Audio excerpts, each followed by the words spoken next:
Alright lads, so the 9th anniversary has officially started, and with that we have the new characters to showcase on the channel, and starting that off, we have the strongest story for himself, Kenpachi Zaraki, a character that of course I've been super excited about. You know, ever since I watched the fight with Kenpachi and Gremmy, you know, I've been counting down the days almost for them to be added in Bleach Brave Souls. Didn't expect them to be part 1 of the anniversary, but I'm not going to entirely complain too much because it has come with benefits. The characters themselves are great, and of course they've come with some really cool effects. I love his artwork though. His artwork itself looks really cool, and the character itself is absolutely amazing. So this Kenpachi is a speed sniper captain with the Espada Killer Plus ability. So in this case, instead of doing 40% more damage to Espada, he now does 60% more damage to Espada.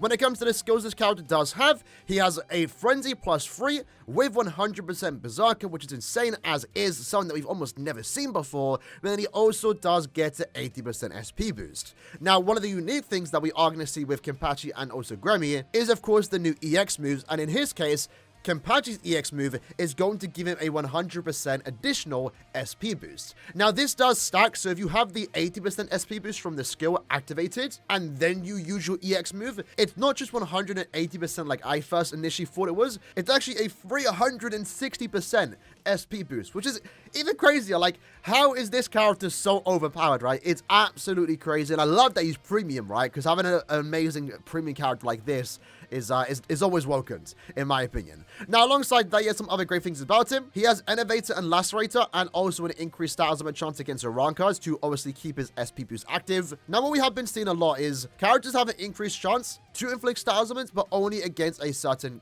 killer. It's a lot more restrictive. However, with Frenzy +3, given that his strong attacks now hits obviously more than usual, and the Innovator and Lacerator, he's a character you can easily use whenever he doesn't have killer, or whenever he isn't going against Iran cards, and that's kind of the idea for this character. They even gave him Poise Break, so I've seen a lot of people say he's a glorified Guild Quest character, or he's a Guild Quest character. That is far from the truth. Obviously, he's going to excel in Guild Quest because he has a Sparta Killer, but I mean, if you wanted to make this your go-to speed character, you can easily do that. You can use him wherever you want to, and again, they kind of even want you to use him in Limit Breaker quests because he has Poise Break. So a lot going for him. I've already been quite critical of this character. The only thing I don't like about this character already right from the get-go is one, the lack of Lung Stride, and I have to give that to him as a bonus ability, and also the lack of status immunities. As of right now, he's only immune to weakening.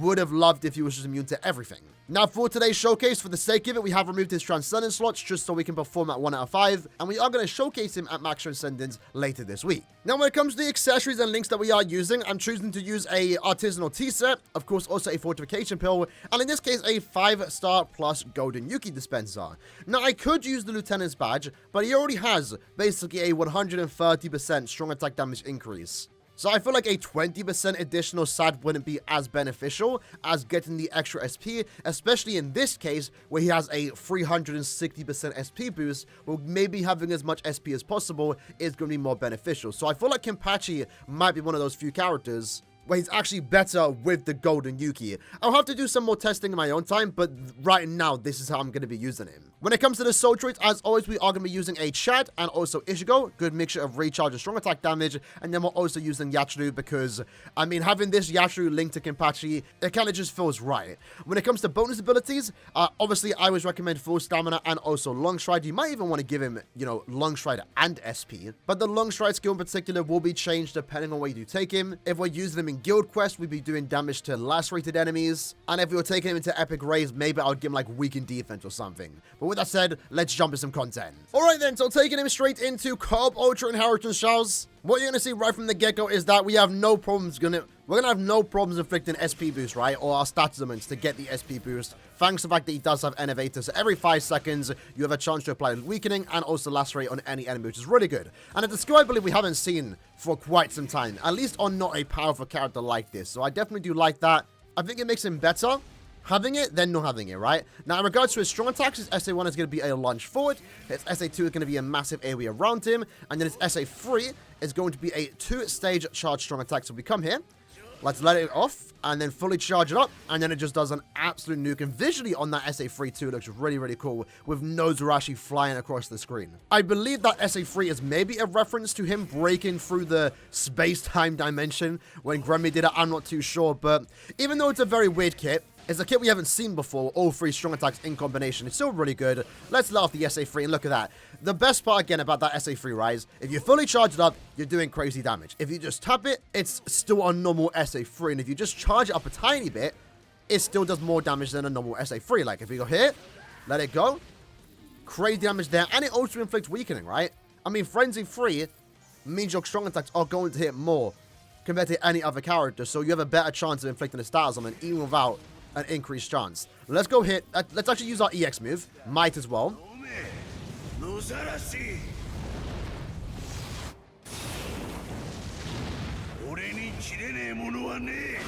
The EX move is obviously going to give us more SP, where therefore it means our strong attack is then going to do more damage. Now remember, my character's 5'5", so my soul bomb is going to hit naturally harder, even though I did remove the extra transcendence. But I mean, with all the SP the character gets with weakened defense, it's very likely he's going to still one-shot the stage anyway. But in that case, for our very first run, without killer, without even having an increased chance against said enemies, we still got a 1 minute and 34 second clear time, and at no point will we really ever close to taking damage. That's what you want to see with an anniversary character. That is actually really, really good. And I'm not gonna lie, speed is a very good attribute, so the fact he's able to stand at the top is actually even more impressive.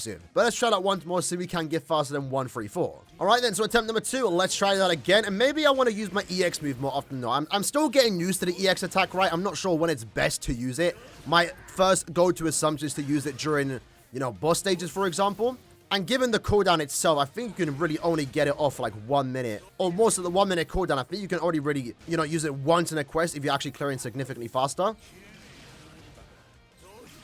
So I guess we'll save that for the final boss. Let's let off the SA3 early. Luckily, it's got some good back range to us too. Let's go here, SA2. Upwards with the 1. Keep our distance. Use our SA1 there. And then we'll go here, SA2. Unfortunately, didn't get the SP boost active at the time, but the SA3 it does clear up there.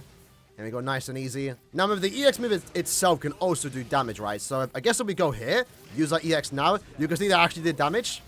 The aura looks really cool, by the way. And the aura is also a good thing to have, because it's a good indicator on when the, you know, the extra 100% boost is active more so. So let's solve them there. There we go, nice and easily done. What's the clear time looking for that one? 1 minute and 5 seconds. He almost clears as fast as Senjumaru when she has killer, and she the character specifically designed in mind for co-op inheritance routes. This is absolutely crazy. It's absolutely crazy. And what I mean by the indicator is obviously when we do inflict the stars and when we do have the 80% SP boost, you know, it does appear on top of our heads. If we use the EX move now, you'll see here that there's no SP boost on us.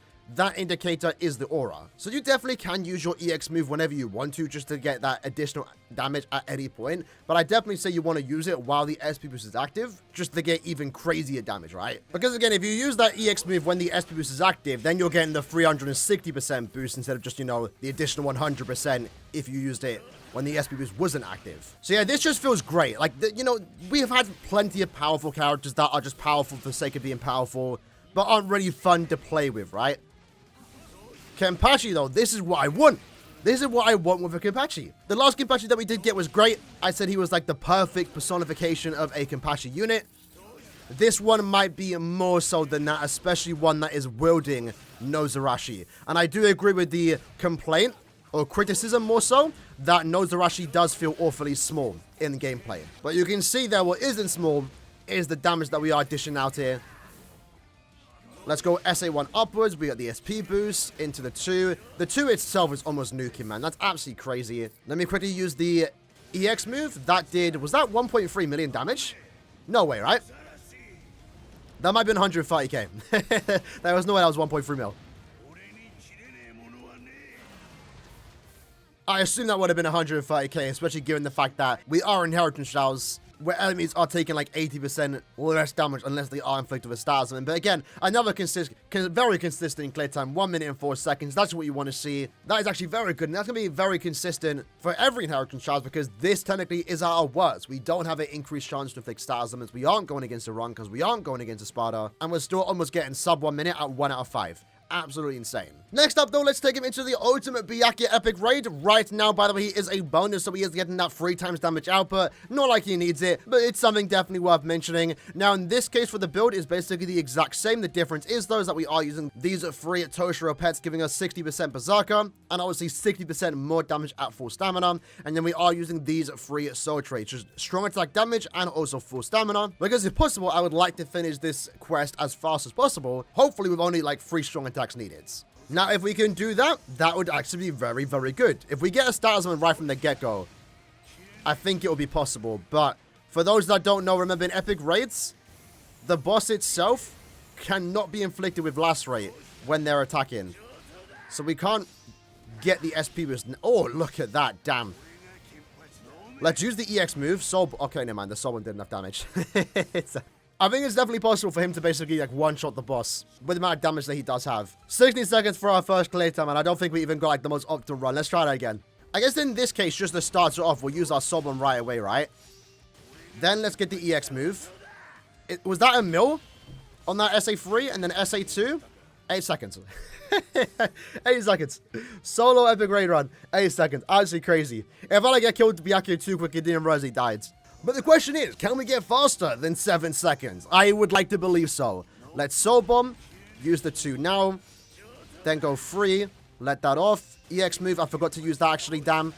Then SA1. Looks like 7 seconds is our max anyway. I think maybe you can just get 6 seconds. I don't know, but he was clearing as fast as is. The EX move definitely. Oh, we got 6 seconds there. Okay, we'll take it. And we almost did though, without even using the EX move, right? But with that said, lads, that was just the showcase for today on the strongest Soul Reaper, Zaraki Kenpachi. Now, obviously, this is the first of many showcases that we are going to do in regards to his character. I do plan to try out the character in Arena, as he does get some pretty good Arena skills. I do plan to try out the character at Max Transcendence. I plan to take him into the upcoming Nightmare Guild quest, and he's most likely going to have a slot in the upcoming Limit Breaker quest. So definitely a lot more places to try out the character, especially what we are going to do on the channel too. But in regards to what we can do right now, obviously, to no one's surprise, he's an absolutely broken character, right? Even in this case, where at no point did we have killer, it does not matter. So for those that have a problem with him having the killer, understandable. Again, I would have loved if he had a wrong killer, but you'll see that it makes no difference when you have 100% Berserker built in, frenzy free, and technically a 360% SP boost when the EX move is activated. It's just absolutely unheard of. He's never gonna have problems activating his SP boost because he has Innovator and Lacerator. Having 2 stars on it is great. I mentioned it before, but I think Weakening and Lacerate as of right now is my favorite combo. It's really good in Limit Breaker and also Guild Quest. Obviously, content this character was designed for, and the fact that it's on a Kenpachi, the fact that it's a premium character, it's Shikai Kenpachi. Yeah, easily my favorite character of the entire year. In the comments below, let me know what you like to do with this character. And I'll see you guys next time. Take care and peace.